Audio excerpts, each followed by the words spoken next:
For this problem, we are given a simply loaded beam. We have a distributed load of 1.5 kips per foot across a 6-foot beam.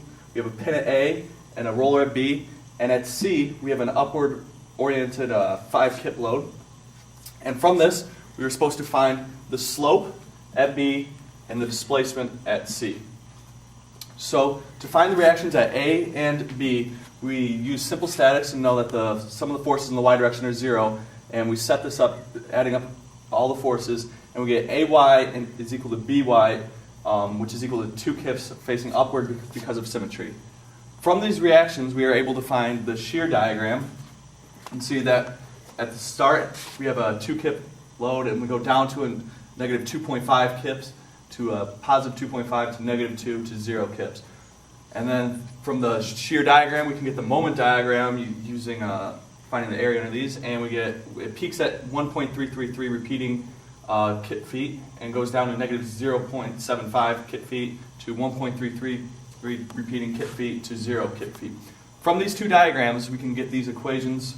You get negative 1.5x plus 2 for the shear and negative 0.75 x squared plus 2x for the moment. Both of those are from 1 to 3.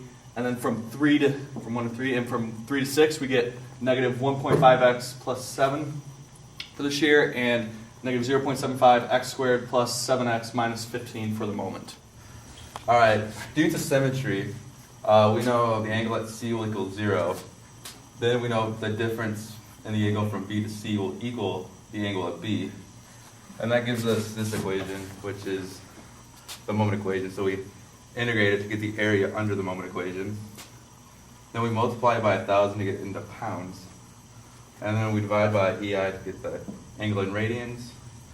And then you convert to degrees and you get a really tiny angle, 0.00834 degrees.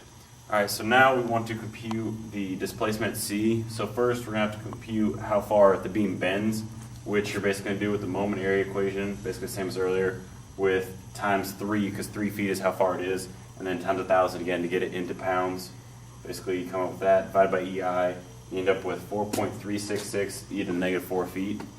And then we get to this part where you know the angle and you know how much the beam bends.